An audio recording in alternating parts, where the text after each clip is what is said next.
Hi, I'm Adam. I'm a tabletop roleplay game designer and also a GM, and I am looking for my next favorite tabletop role-playing game. That's what this video series is all about. I am trying to find the best game I can among the options out there. Today I am looking at Burning Wheel. Instead of using a 20-sided die like a lot of games like Pathfinder and D&D 5th edition, Burning Wheel only uses d6s. You have a pool of them. So you roll your pool of d6s, and there's usually a difficulty number, like say the difficulty number is 4. That's the default, I think. Then everything that is a 4 or higher is a success, and everything that you rolled that is less than that is a failure, or a traitor is what they call it. How many dice you roll is dependent on the relevant stat, attribute, or skill. That's the number between 1 and 10, and you roll that many d6s. And for each task or challenge, there's a number of successes you need. That is called the obstacle. And in some cases, when you roll a 6 on the die, you get to re-roll that die and add it to your total. That's something called exploding dice, because that can go on a while. But it's not very likely to roll 6s again and again, so it probably will just happen once if it happens at all. Your stats for a character are will, perception, agility, speed, power, and forte. So again, 6 stats, which has been very done before. And your attributes are derived from your stats. So health is will and forte put together. Reflexes is perception, agility, and speed together. So by pooling your attributes and to become stats, then you get more dice to roll. There's a sort of advantage system which lets you add a die to your pool. This strikes me as a gritty game, and I don't know if that's the very limited artwork that's mostly just black and white, or if it's the tone in which it's written, or if the game is actually tough to play.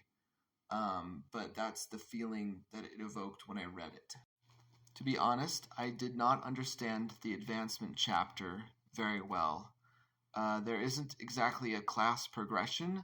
There's a lot of talk about tests, and I know that I was kind of skimming it, not reading every word on every page, but I spent a little bit of time on that chapter as I slowed down to really try to get it, and I didn't get it.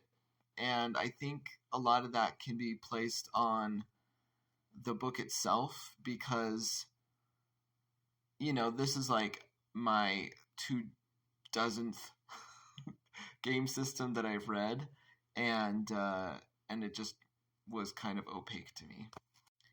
When you dive deeper into character creation, every character should have beliefs, instincts, and traits.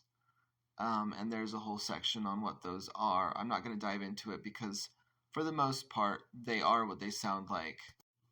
And then instead of having experience points like D&D 5th edition, they had something called Artha. I hope I'm pronouncing that correctly because it comes from Sanskrit. And it's something that you award to a character when they act on their belief.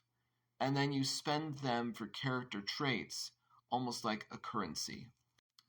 So will Burning Wheel become my next favorite tabletop role-playing game? Is this going to be my new default? No, probably not. I found the presentation to be difficult to wade into, and that just doesn't bode very well. If someone can't understand your game after reading the rulebook, then I think that's a problem. And in other news, I'm just more excited about other systems that I've already read. So maybe if I had read Burning Wheel earlier, then I'd be a little bit more excited about its more innovative things. But because I'm reading it after reading a couple of dozen other games first, I'm kind of like, I've seen a lot of these things before, and in a presentation with a presentation that's better than is here. So that's that's kind of all I have to say about Burning Wheel.